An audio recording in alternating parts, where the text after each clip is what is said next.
Hello everybody, welcome to my presentation on Azure Storage. I'm going to be talking about Santa needing some storage.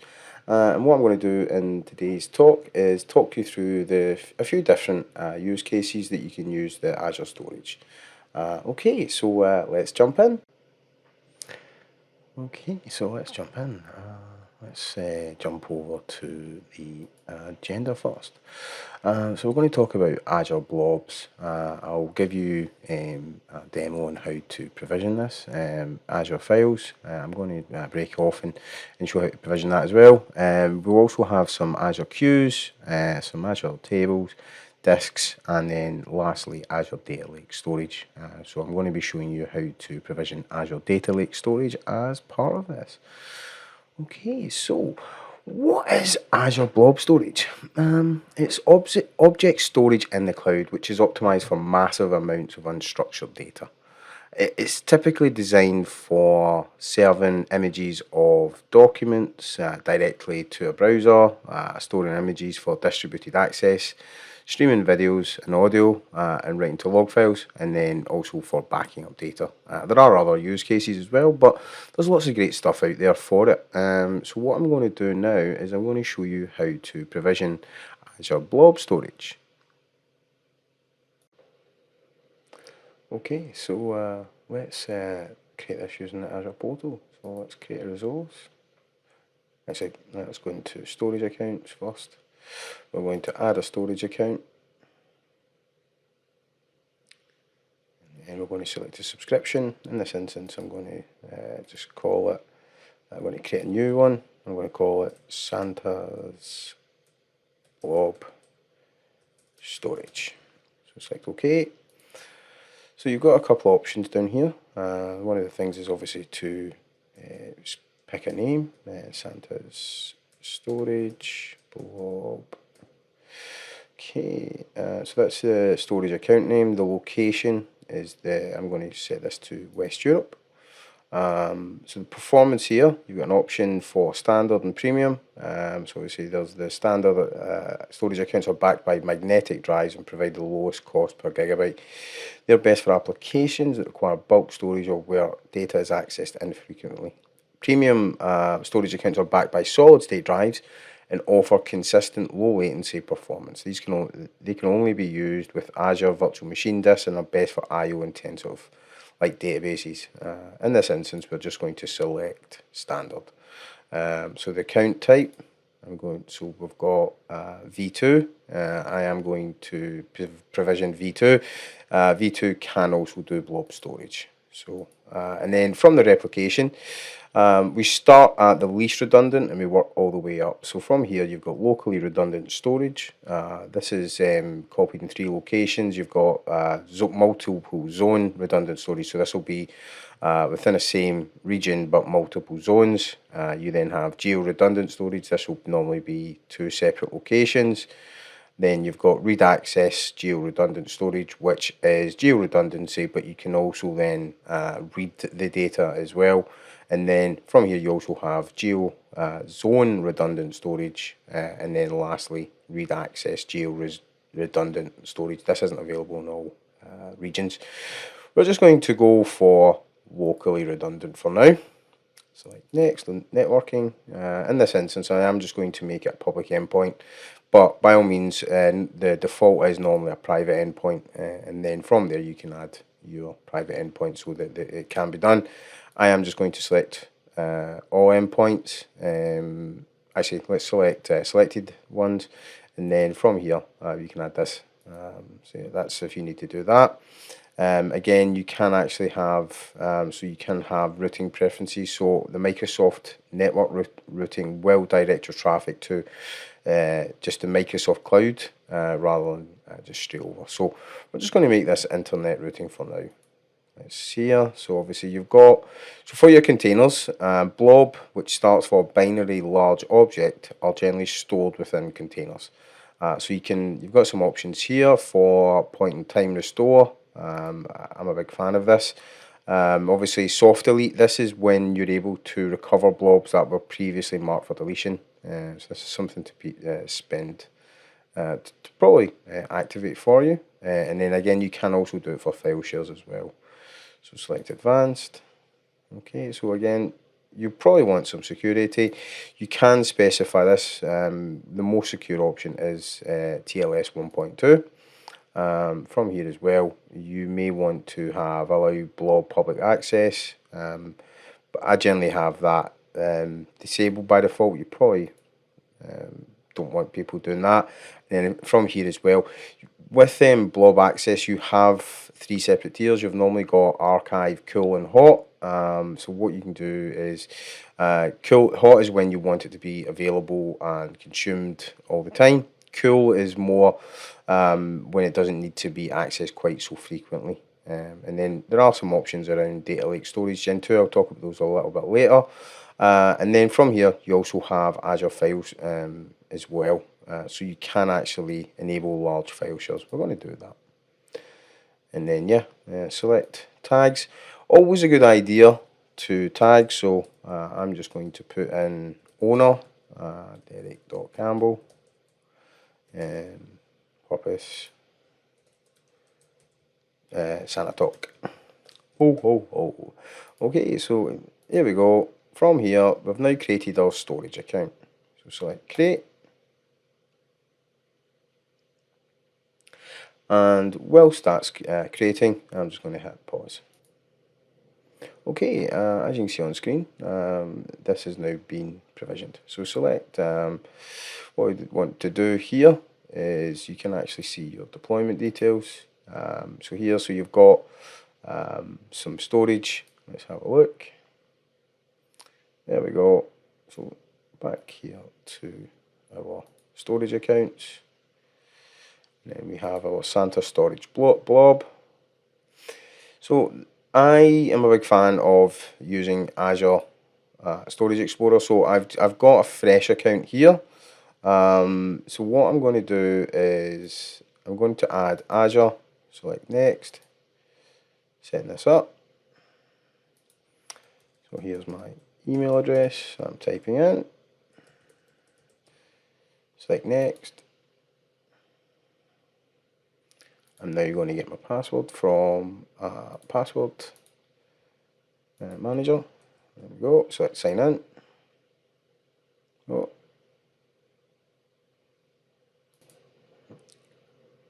Okay, so I'm going to try and put my password in again. Let's see this. Hopefully it should work this time.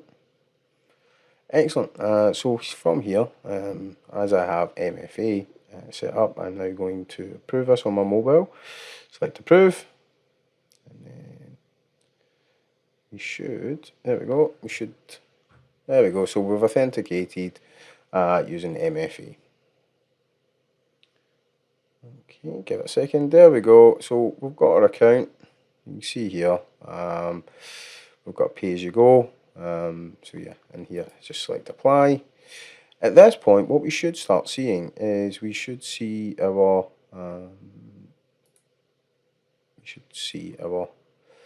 storage account.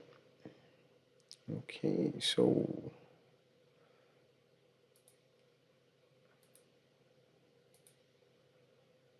okay,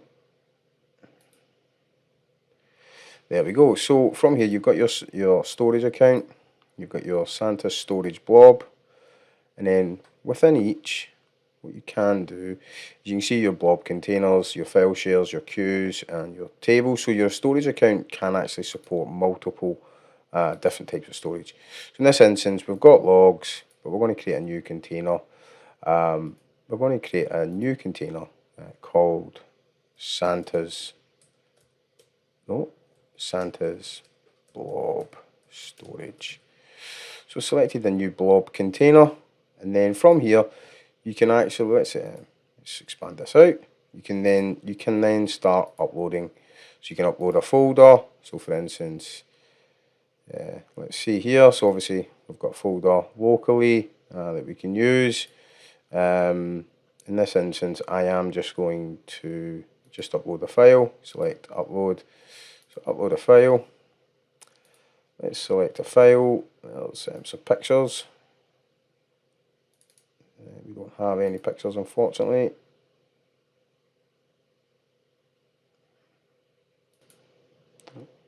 Okay, so what I've done here is I've went and got a picture of some pictures. So we'll go into pictures here. It's a picture of Rudolph. There we go. Select upload. There we go. So you see here that the queue has here, and then what we should see is Rudolph. There we go. And straight away you can see that Rudolph is part of the hot access tier. He's a block, blob, and it's an image slash JPEG. And the size is 147.8 KB. So what we can do is we go back to the portal. There's a few things just to point out as part of this. So you can set your access keys here. So obviously you can set your first access key. Here's your connection string. There's a few, obviously from here you can set your geo replication. In this instance it is just in a single instance. But yeah, from here you generally manage this within the storage account. So this is just something that you wish.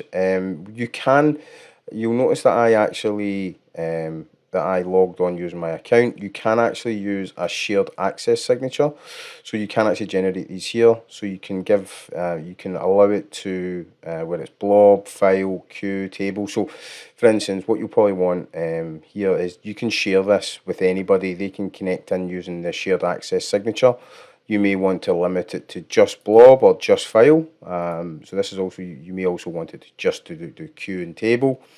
So obviously allowed services type, this would be the service, the container, the object, some permissions, and then the important bit here is the time. SAS signatures are very useful when you want to give people access for a specific set of time. And again, you can actually use you can use the first key or the second key. Just to be aware, all of this always gets two keys. The purpose is so you can use the primary key, switch to the second key, then refresh the key, and then get people using that. And then it means that you always have a backup key to authenticate whilst you refresh the other key. Lots of options around here. You also, if you do want to do firewalls and virtual networks, this is where you would set this as well. This is where you switch between Microsoft network routing and internet routing as well. You can set things like private endpoint connections as well. So if you only wanted this to be available to specific endpoints, you can do here. You can actually, from the blob storage, you can access containers. So you'll see that when I've changed the Santa's containers, you can see the picture of Rudolph here as well. So there are a few things to be aware of. You can also do this using PowerShell, ARM templates, and the AZ CLI, and later I'll actually do this using the Azure CLI. But for instance, you can actually use the Azure Content Delivery Network. So this is another use case for your blob storage. This is something you can do and then create it as an endpoint. This is your CDN is when you want to put images closer to your users. Again, you can use search as well. This is you can enable file shares. I'll show you that later on. So again here as well, this is the soft delete as well. This basically, so when it's turned on, the soft delete enables you to save and recover your shares data in many cases where the file shares or the snapshots are deleted. Just gives you that additional. And then we've got some queue, and we've also got some table storage, and then lastly you also want some monitoring as well. So if you did want to see some see how the file share or the blob storage container was used, this is where you would set it. Okay, so on to the next type of storage. Okay, so hopefully you enjoyed that demo. So just to wrap up Azure Blob Storage, it is available in Azure in hot, cool, and archive tiers. You can also use the Blob Storage Lifecycle Management Policy, where you can automatically move files from hot into cool and then into archive. You can set this within the Azure Portal, so that, say for instance, if a file isn't accessed for 60 days, then it goes to the cool, and then 90 days it then goes to the archive. A container organizes blobs such as your images into containers. So you do have the storage account, then you have the container, then you have the image or the video, etc. It supports 3 types of blobs. You can have block blobs, which do have up to 4.75 terabytes, append blobs, and page blobs. So block blobs tend to be things like things that tend to be quite large, and then append blobs are like things like log files, for instance. So something that you append at the end. It's optimized for writing towards the end of the storage account. And then page blobs can be multiple different types, but for instance, virtual hard disks would be part of that. Okay, so on to the next one. So what is Azure Data Lake Storage? It is effectively Blob Storage v2. It is built using Blob Storage, but it's more designed for big data analytics. The hierarchical namespace organizes objects into hierarchy of directories for efficient access for big data. It is optimized for performance, and it's compatible with Hadoop access, so you can use Data Lake Storage Gen 2 to manage and access data just as you would with the HDFS system, which is the Hadoop distributed file system. It does also provide a superset of POSIX permissions. The security model for the Data Lake Gen 2 supports ACL and POSIX permissions, along with some extra granularity, all specific for Data Lake Storage Gen 2. So if you are using big data, then Azure Data Lake Storage v2 is definitely the option that you should look into. Okay, so what are Azure Files?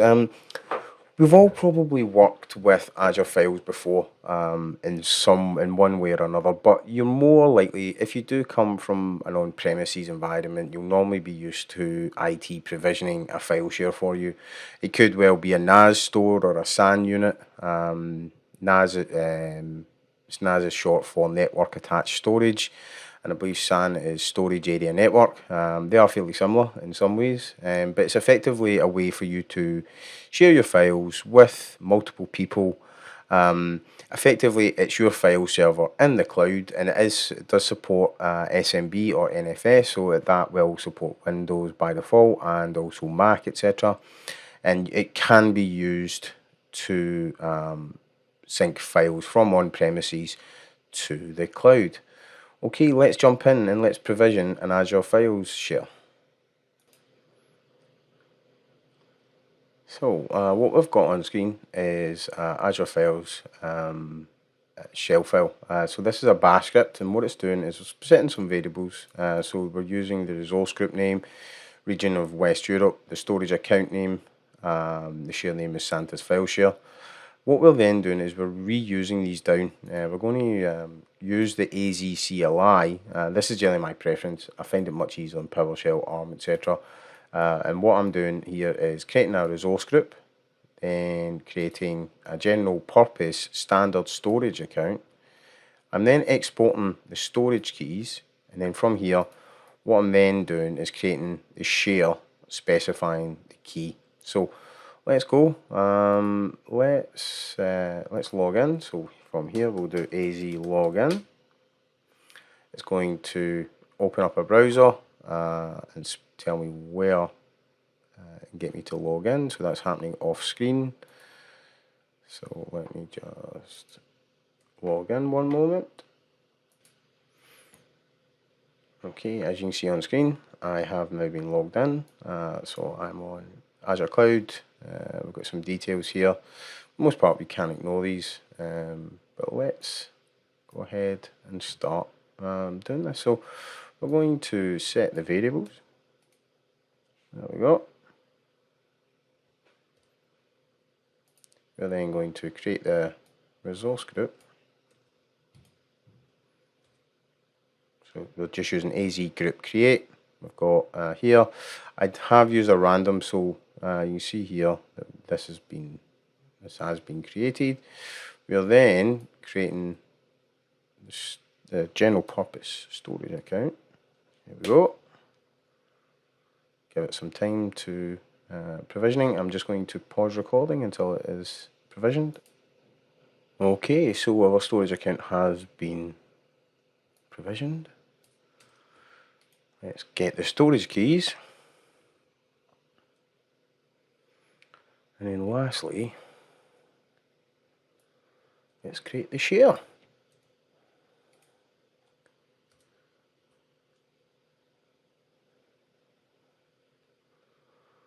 Okay, let's switch over and have a look at Azure Storage Explorer. Okay, so as you can see here, we've still got the Santa's Blob storage here. What we should see is in the file share. Let's just refresh. Oh, sorry, yeah, that's the wrong account. 1 second. Okay, so as you can see here, you've got Azure File Storage. Here we go, we've got file shares. And there we go, we've got some Santa's file shares. So what you can do here is you can upload some files. Let's upload a picture of Rudolph again. So we come back to our pictures. Happy Rudolph with his big red nose, and he's going to be helping Santa very soon on guiding through the Santa's Airways. So what we can see here, let's have a look at Rudolph. Okay, actually let's just look in the portal. So if we come back, what we can do is we can go back to here. So what we'll probably need to do is come in here where we've got, make sure we've got the right directory. Yep. Okay, so back here, let's have a look at the storage accounts. So we've got Santa's file storage. We've got the resource group which we've created earlier on. Again, you can use this as well. I showed you this earlier on, but you can actually use shared access signatures as well. So again, you can specify your firewalls and virtual networks and add all this here. So again, let's jump in and have a look at the file share. We've got some Vantage Santa's file share, and then from here, we've got Rudolph. So one of the things that I do just want to do is just take a moment. So let's go to the file storage. I'm going to set up a SAS signature. So what we've got here is I only want to set it so that this one goes to the file, the queue and the table. So I only want file storage. I only want read access. I don't want delete. I want them to list and create. And this is the 5th of December. But what yeah, so obviously from here you can specify it. So say for instance until 8 PM this evening, and then you want HTTP access. You want it to be the key 1. So let's just double check everything here. What you've got is file. You want the access to the object, the container and the service for instance, and then from here you can generate the SAS and the connection string. It'll take a moment, and then at the bottom you've got the connection string, the SAS token and the SAS URL. So for instance you can take the URL, let's just copy this here, come back to Azure. Okay, let's close. Okay, so back to Azure Storage Explorer. What you can do here is you can click about. So there's your accounts. This is your normal workload. And then if you did want to add in a new account, you select a little plug icon. I'm going to use the shared access signature SAS URI. I'm just going to call it test URI here. So there we go. Select next and connect. So what we've got here is again we've got this connected, and the good thing is we now have it so that you can only read. So you can only read that, you can't write to that particular file share. Okay. That is Azure File Shares. Next up, we have Azure Tables. So, what are Azure Tables? Azure Tables, it's a storage storage as a service that stores structured NoSQL data in the cloud, and it provides a key attribute store with a schemaless design. Because table storage is schemaless, it's easy to adapt your data as the needs of your application evolve. Access to table storage data is fast and cost effective for many types of application, and it's typically lower in cost than traditional SQL for similar volumes of data.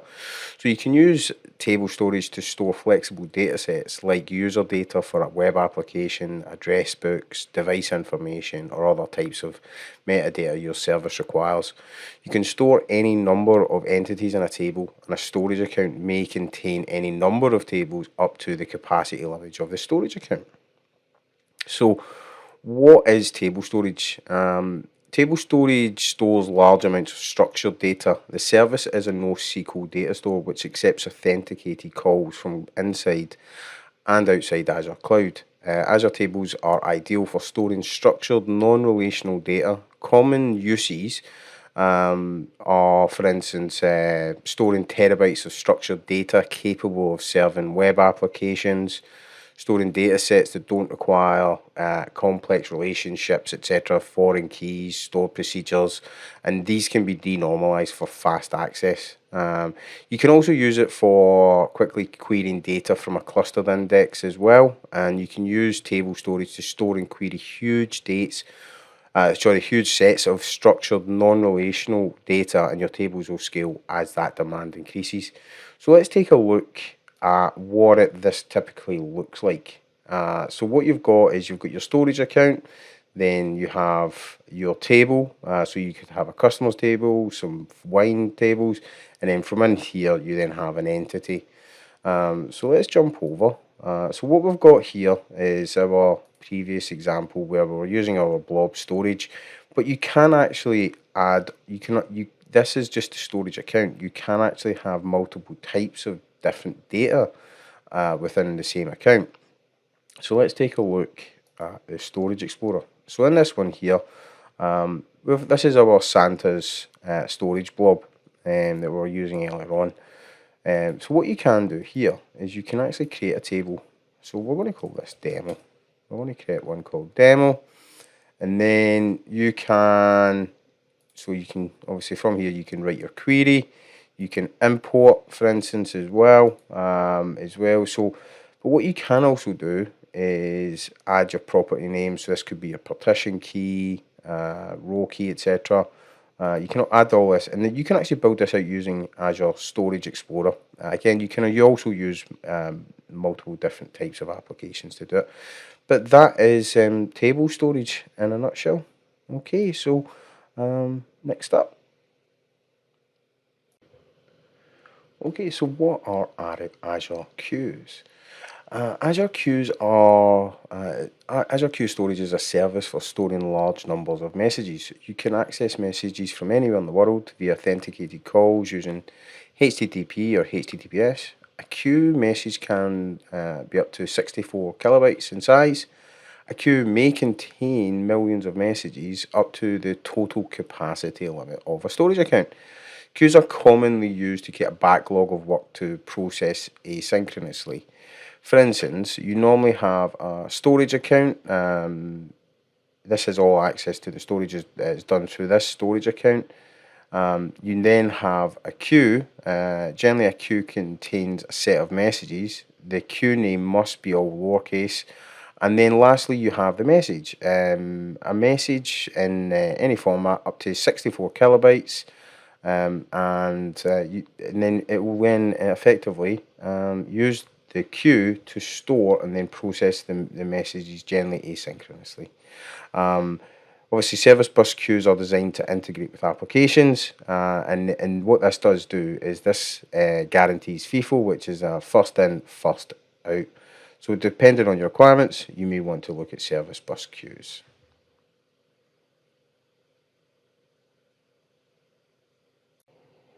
Okay, that's the end of today's presentation, and now we're going to speak to Santa, and Santa is going to give us some problems to solve. Ho, ho, ho, it's Santa Claus from Lapland. Hey, DevOps Derek, I have a problem. we want to send out a video. And in this video, we would like it to be viewed by millions and millions of people. But afterwards, we would like to automatically archive this video, as after Christmas, we no longer require this. Help DevOps Derek, you're our only hope. Hey Santa, you look awfully familiar. Anyway, for that particular solution, as you want to store video, have it play back from within a browser, I imagine. My solution for there would be Blob Storage. The main thing there is you can stream your video using Blob Storage, and you can also use your storage lifecycle management to push that into cool access, and then lastly, archive access. So yeah, it'd be the Azure Blob Storage using containers. Oh, it's Santa. Thank you very much, Derek. Okay, your next problem. Santa and my elves we're trying to accurately predict how many presents and deliveries there will be in 2021. And we will need storage for this machine learning. We need to accurately predict the population of everyone in 2021. Help us. Hey Santa, that's a hard one. So, what you want to do is accurately predict the population of the world in 2021 so that you can use your machine learning algorithm to understand exactly how many presents need delivering. That feels like one for Azure Data Lake Storage. You can use that for your machine learning and generally big data. So, for instance, if you're using Hadoop, then you could use that with your Blob storage with the Azure Data Lake storage as well. So yeah, that definitely feels like that would work for that. Okay, what's your next problem? Oh. Thank you very much, Derek. Okay, next up, we have a requirement to share spreadsheets and some documentation across different elves. Uh, we work all year round in Lapland to produce all of our toys on time for 25th of December. So how can we help to share our spreadsheets and docs between different elves? Hey Santa, so to share that, that sounds like a file storage account. So for that, I'm going to recommend using Azure Files, probably with some archiving in there as well. So using your hot access. Okay, awesome. Thanks. Next up. Oh. Thank you very much, Derek. Okay, on to the penultimate question. We have a manufacturing plant that works all year round, which is made up of millions of sensors. And what we need to do is communicate messages between different sensors, and you need to be done in a first in, first out capacity. Help us, DevOps Derek. Okay, Santa. So you have millions of sensors, and you need to have a way to message between different sensors using first in, first out. For that, I would use Azure Queues. Probably service bus queues. That guarantees first in, first out. Okay, thanks. Oh, it's Santa again. Okay, one last question for DevOps Derek. Santa needs to store all of the names, addresses, and ages of everyone they deliver to. How would I do this in Azure? Hey Santa, so you need to store all the names, addresses, and ages of everyone you deliver to. That would be Azure Tables. Azure Tables are really great for storing structured data like that. So that would definitely help. If it was actually structured, you could also look at Azure SQL as well. But in this instance, I would definitely look at using Azure Tables. I think that would be a great fit. Okay. Ho. Thank you very much, DevOps Derek. Well, that's all the questions I have for today. I hope everybody has a good Christmas and that you've all been good boys and girls in 2020. Have a great day. Bye. Well, unfortunately, that's Santa gone now. So it's been a pleasure. I've really enjoyed today's recording for you. If you do have any questions, please reach out to me at DevOps Derek on Twitter. There's some really great resources out there on Microsoft Learn if you do want to find out more about all the different types of Azure storage. We've barely touched the surface today, so if you do have any questions, please get in touch or check out Microsoft Learn. And having that, have a great Christmas and a happy New Year.